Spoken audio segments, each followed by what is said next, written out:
Salut, salut, c'est encore moi. Je suis de retour avec un petit sujet, de quoi échanger, de quoi mobiliser, sensibiliser tout le monde. Ouais, comme je l'ai dit depuis ma première vidéo, excusez-moi. Donc l'idée c'est de sensibiliser l'homme africain des pratiques, de ce dont il a pris l'habitude de faire du jour au lendemain sans comprendre les origines, mais aussi de se remettre en question, de poser des bonnes questions, de chercher à savoir, à comprendre pourquoi. Voyez-vous, nous vivons dans un monde qui change, qui évolue, et quelle est notre place dans cette évolution? Quelle est notre position dans cette évolution? Devrons-nous être des gens qui suivent le mouvement de l'eau, ou le mouvement du courant de l'eau comme ça, sans poser des questions, sans essayer de comprendre ce qui se passe, ou est-ce que nous devrions un moment nous arrêter et nous dire que si ce qui se passe dans le monde et peut être mieux pour tel peuple, pour tel pays, est-ce que c'est le cas pour nous? Est-ce que c'est le cas pour nous? Ce sont des questions que nous devons nous poser. Et j'espère que je ne suis pas le seul. J'espère vraiment. En tout cas, je sais que je ne suis pas le seul à me lancer un peu dans cette bataille, dans ce combat de sensibiliser les Africains, de les faire comprendre qu'il y a beaucoup de choses qui se passent autour de nous. Depuis la nuit des temps, ça évolue, ça progresse. Alors, quelle est notre contribution ou quelle est notre position, notre opinion par rapport à cela? Alors, excusez-moi, je crois que depuis, on m'a fait une remarque, je ne me suis pas présenté depuis la première vidéo. Moi, c'est Dan, je vis à Kinshasa, la capitale de la République démocratique du Congo. Et je suis fier de cela. Certes, l'actualité de mon pays n'est pas du tout plaisante, mais bon, ça ne nous empêche pas de vivre, ça ne nous empêche pas d'évoluer, de progresser. Ça ne nous empêche pas d'avoir un regard aussi, un regard interrogateur, si je peux me permettre, par rapport à tout ce que nous vivons, par rapport à tout ce que nous faisons. Mais ce n'est pas mon domaine à moi de parler de politique ou de l'actualité. Je veux sensibiliser les Africains d'une autre façon. Et j'espère que cela va nous aider. Bien. Sans plus tarder, alors de quoi il s'agit aujourd'hui? Eh bien, je ne sais pas si il s'est déjà posé, il est déjà arrivé à des gens de se poser la question lors d'un anniversaire, pourquoi est-ce que nous mettons des bougies, pourquoi à un moment donné il faut éteindre les lumières, garder les bougies allumées, chanter joyeux anniversaire et à un moment donné le concerné ou bien la personne qui fête son anniversaire est supposée souffler sur les bougies, mais avant cela il fait un vœu. C'est intéressant. Ça va faire des années déjà qu'on le fait. En fait, moi-même qui vous parle, je ne suis pas un extra. Je ne vais pas juger les gens pour des choses peut-être que je n'ai pas fait. Moi, je me suis déjà retrouvé dans cela. Mais à un moment donné, je me suis posé la question. Je me suis posé vraiment la question pour savoir, mais qu'est-ce que nous faisons? Ça vient de nous? Pourquoi nous le faisons? Dans quel but? Est-ce que c'est votre cas? Je suis ravi si c'est le cas. Je bénis Dieu parce que, excusez-moi si je parle de bénir Dieu, je suis un chrétien. Je suis un chrétien, je sais que je m'adresse à un public mélangé dans les croyances et je respecte chacun. Je respecte la croyance de chacun, excusez-moi. Donc, je disais, j'ai été poussé par ce sujet, c'est au travers d'une femme qui en parlait lors d'une prédication, qui essaie de donner son opinion. Je ne vais pas revenir, je ne vais pas m'attarder là-dessus. Je ne vais pas non plus imposer à quiconque suivra cette vidéo ma façon de penser. Moi, j'apporte les questionnements, j'apporte mon raisonnement et chacun est libre de pouvoir se frayer son opinion et se dire que soit c'est un bon chemin à suivre, ou soit c'est peut-être biaisé, c'est que je dirais. Eh bien, dans ce sens-là, c'est pour aussi dire que, et vous et moi, nous continuons d'apprendre. Moi-même, je me dis que je continue d'apprendre. Parce que ce que je peux vous apporter maintenant, c'est peut-être euh, suffisamment petit pour pouvoir décrier, dire que non, cette pratique ne devrait pas, ainsi de suite. Mais néanmoins, je puis comprendre, je puis affirmer et dire que c'est le début d'une remise en question. Et ça, pour ça, j'en suis fier. S'il y a une, deux, trois personnes qui sont aussi d'accord avec moi, ça sera une très très bonne chose. Donc j'étais en train de dire qu'aujourd'hui, il est question de parler de ce phénomène qui existe depuis plusieurs années, depuis plusieurs générations maintenant. Euh, je crois que pour nous, Africains, on peut dire que c'est depuis que nous avons rencontré la civilisation. Quand je dis la civilisation, c'est-à-dire que depuis que l'homme blanc est arrivé, il a, d'après lui, civilisé l'homme noir. Ok, c'est un autre débat, on en reviendra peut-être prochainement. Dans ce cas-là, quand il est venu, je disais, l'autre fois, je disais que quand deux civilisations se rencontrent, il y a échange. Il y a échange des habitudes, échange du savoir, échange des coutumes, échange en fait de plusieurs choses. Ouais. Et le bien avec ces échanges, c'est peut-être ça permet l'ouverture, ça permet euh, l'élargissement des relations, mais aussi ce qui est aussi important, c'est que ça puisse édifier les deux côtés. Ouais.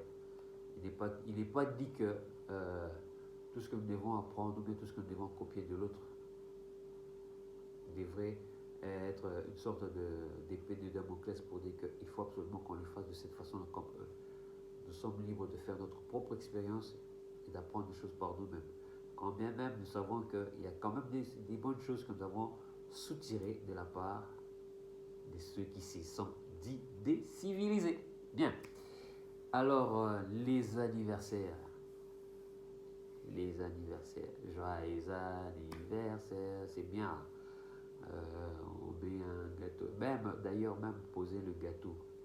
Ça vient d'où? Ça, ce sont des très bonnes questions. Mais je vais juste titiller votre curiosité, vous tous là qui avez pris cette habitude depuis quelque temps. Quand on veut vous organiser un anniversaire, des fois même vous exigez qu'il y ait un gâteau, vous exigez qu'il y ait une bougie, peut-être même qu'il y ait une fête extravagante. Bon, vous êtes libre. Alors, je ne suis pas là pour juger, je ne suis pas là pour condamner qui que ce soit, mais je suis là juste pour sensibiliser l'Africain. Alors, écoutez ce que j'ai à dire. Je vais commencer par un truc aussi simple qui peut peut-être ouvrir d'autres horizons dans cet échange. Je ne vais pas vraiment trop tarder aujourd'hui. Alors, je vais parler beaucoup plus de l'usage de vœux d'anniversaire avant qu'on en souffle sur une bougie. Vous voyez, quand il y a le gâteau devant, il y a des bougies, on a crié, on a chanté joyeux anniversaire. Et quand on veut demander à cette personne qui fait son anniversaire, on lui demande de faire quoi? Un vœu. Mais ça veut dire quoi? Ça vient d'où? Écoutez la suite. J'espère que ça va vous aider. L'usage veut que vous fassiez un vœu avant de souffler sur votre bougie d'anniversaire. L'usage. Mais cet usage vient d'où? Je continue. Lorsque vous éteignez toutes les bougies d'un coup, cela signifie que tous vos vœux seront réalisés au cours de l'année. Toutefois, cela dépend des croyances. Toutefois, cela dépend des croyances. Alors, ce qui est intéressant, c'est cette dernière phrase. C'est là que je peux peut-être m'attarder un peu. Quand on dit que, toutefois, cela dépend des croyances. Ce qui veut dire que c'est une question de croyance également. Mais quand nous, Africains, nous soufflons sur la bougie, ou bien nous faisons un vœu avant de souffler sur la bougie lors d'un anniversaire, c'est quoi notre croyance? Parce que ça, c'est purement inventé, c'est purement importé par l'homme blanc. Mais notre croyance, c'est laquelle? Je continue? Ben oui, bien sûr, je vais continuer. Donc, pourquoi souffle-t-on des bougies à un anniversaire? Je continue. Cette tradition, nous la connaissons bien. Ouais. Chaque année, une nouvelle bougie vient orner chaque gâteau d'anniversaire pour le plaisir des petits et des grands. En un seul souffle, nous éteignons toutes les bougies pour espérer la réalisation d'un vœu. Mais d'où cela vient-il? Bonne question. D'où cela vient-il? Écoutez la suite. Pourquoi souffle-t-on les bougies le jour de son anniversaire? Il faut remonter à l'époque. Excusez-moi. Il faut remonter, je disais donc, il faut remonter à l'époque de la Grèce antique pour le savoir. Encore une fois, la Grèce antique. Vous savez, la Grèce, dans son histoire, et là, dans ce qui était des traditions dans la civilisation grecque, actuellement, ça a été copié dans plusieurs pays, dans plusieurs civilisations. Ce que j'essaie de dire, c'est que la Grèce a contribué à beaucoup de choses, beaucoup de choses dans l'évolution du monde, dans l'évolution des mœurs, que ce soit dans le droit, dans les coutumes, dans les pratiques, et même au sein de l'Église. Je ne vais pas trop m'attarder là-dessus, mais avec le temps, nous allons le comprendre ainsi. Mais permettez que je poursuive. Alors, retour vers le passé. Nous sommes au temps de la Grèce antique. Pour marquer leur anniversaire et les années qui défilent, les Grecs glorifiaient la déesse Artémis. Je vous ai dit tout à l'heure là, c'était une question de croyance, n'est-ce pas? Alors, déjà, sachez que la Grèce, à cette époque, c'était une civilisation polythéiste. Il y avait plusieurs dieux, dont le principal était un certain Zeus. Chaque domaine, en fait, c'est comme, comment dire, chaque domaine de la vie pratique, ou bien de la vie sociale, avait une divinité propre à lui. C'était ça la Grèce antique. Mais c'est pas ça le sujet d'aujourd'hui. Continuons un peu avec la lecture pour que vous compreniez. Je disais, les Grecs glorifiaient la déesse Artémis, déesse de la chasse, mais surtout de la lune. Ils venaient alors au temple d'Artémis avec un gâteau rond, le gâteau rond, au miel qui symbolisait la lune, et disposaient des cierges de part et d'autre du gâteau pour imiter la lueur de l'astre. J'espère que vous m'écoutez attentivement. Je continue. Les Athéniens s'agenouillaient pour prier, puis il était coutume de souffler sur les bougies, signe de considération et de dévotion envers Artémis, déesse aussi de la fécondité et de la fertilité. C'est grave. C'est de là que vient aussi la notion de souhait ou de vœu au moment de souffler les bougies. Je ne sais pas, après avoir entendu ça, vous avez l'intention demain à votre anniversaire de refaire la même chose? Si c'est le cas, alors c'est votre choix. C'est votre choix. Je vais continuer. On n'a pas encore fini, mais ne vous en faites pas. Je ne suis pas là pour vous condamner, mais j'espère peut-être que je suis en train de vous ouvrir l'esprit à comprendre quelque chose dans ce que je suis en train de dire. Une pratique interdite par l'Église. Écoutez bien, le clergé finit par bannir cette pratique qui était jugée païenne. Le jour de la naissance étant une référence au péché originel, ça c'est d'après l'Église, il a été préféré de célébrer le jour de la Saint Patron, correspondant à son prénom de baptême. Vous comprenez là que je parle de l'Église catholique, la grande Église, parce qu'à cette époque-là, il n'existait qu'une seule Église. C'est avec le temps qu'il a existé d'autres religions, ainsi de suite. Comprenez bien. Mais là n'est pas notre sujet. Restez dans le sujet, s'il vous plaît. Sujet, bougie, anniversaire, souffler. Sujet, c'est bougie, anniversaire, souffler, vœu. C'est ça le sujet. Je continue. Donc, ce n'est qu'au XVIIe siècle, au XVIIe siècle, que le rite recommence lentement à réapparaître grâce aux protestants, puis suivi par les catholiques un siècle plus tard. Cependant, il a fallu attendre le 19e siècle pour que la fête d'anniversaire, telle que nous la connaissons, gagne l'Occident tout entier. En Allemagne, une bougie supplémentaire était souvent mise en plus sur le gâteau afin de symboliser la lumière éternelle. Est-ce que vous avez entendu? Je réponds à la phrase. En Allemagne, une bougie supplémentaire était souvent mise en plus sur le gâteau afin de symboliser la lumière éternelle.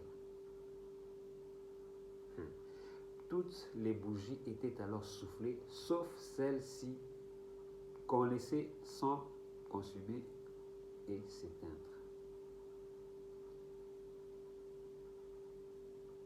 Cette pratique est devenue universelle. Tout le monde souffle ses bougies lors de son anniversaire, de la première dent jusqu'au dentier.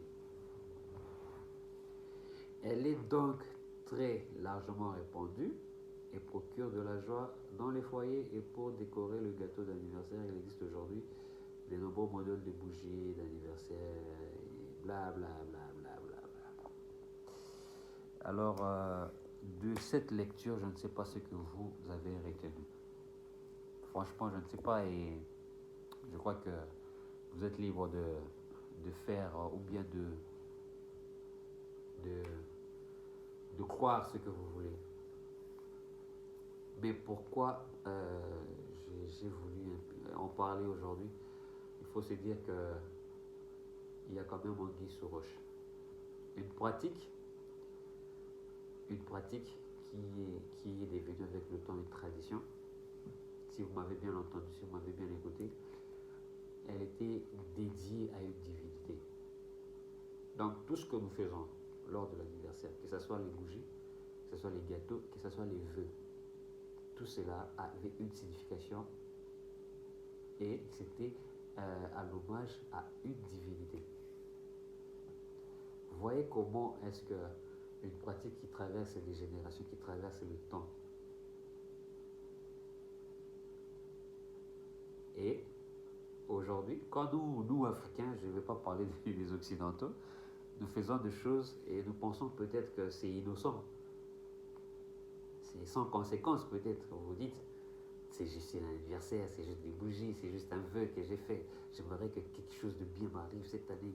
J'aimerais, et ainsi de suite. N'est-ce pas?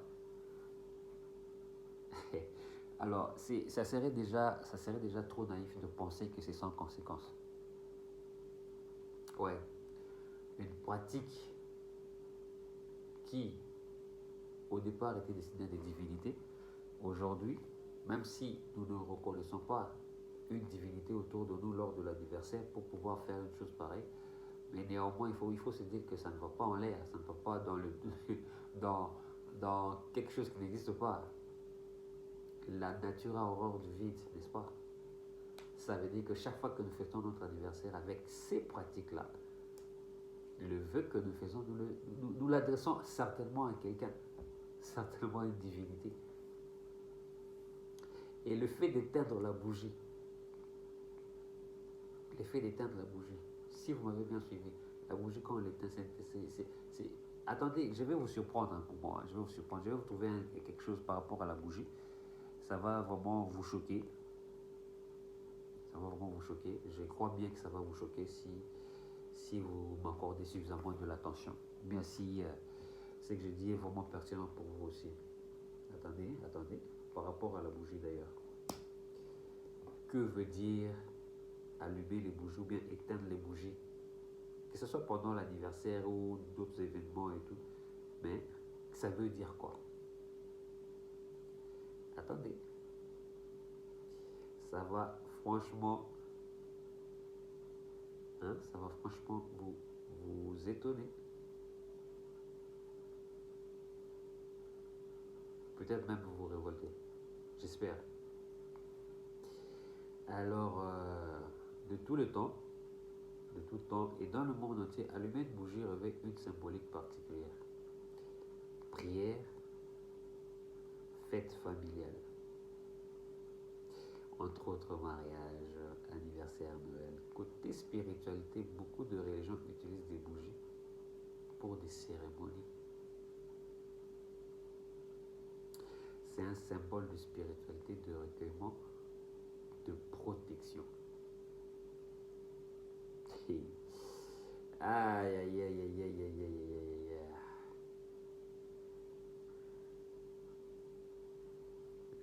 C'est grave, hein. C'est grave.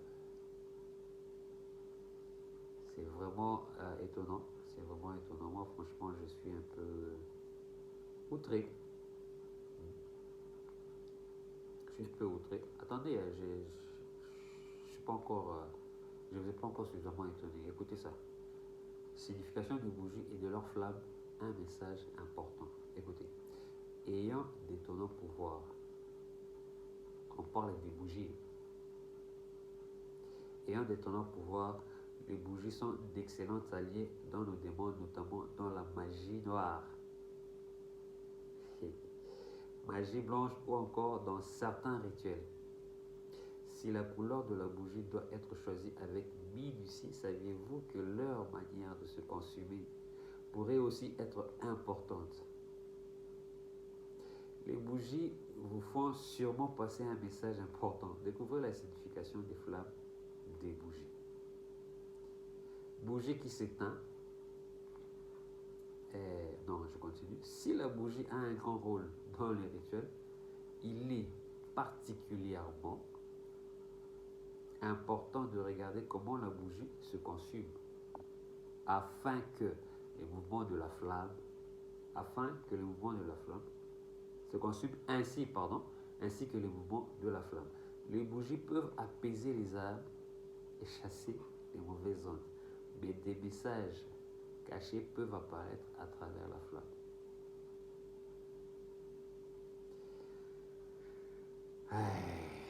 Je crois que j'en ai suffisamment dit, suffisamment pour vous susciter, vous stimuler un peu. Alors, je ne sais pas, après avoir entendu ça, s'il y a quelqu'un qui va demain se permettre, sans réfléchir bien évidemment, de pouvoir s'organiser un anniversaire avec bougies, gâteaux, et avant d'éteindre un vœu. Libre à vous. Vous savez, quand on a déjà une information, quelqu'un m'a dit une fois que quand on a l'information, on a le pouvoir. Parce que quand on a l'information, on a maintenant le pouvoir, on peut décider de quoi faire avec cette information.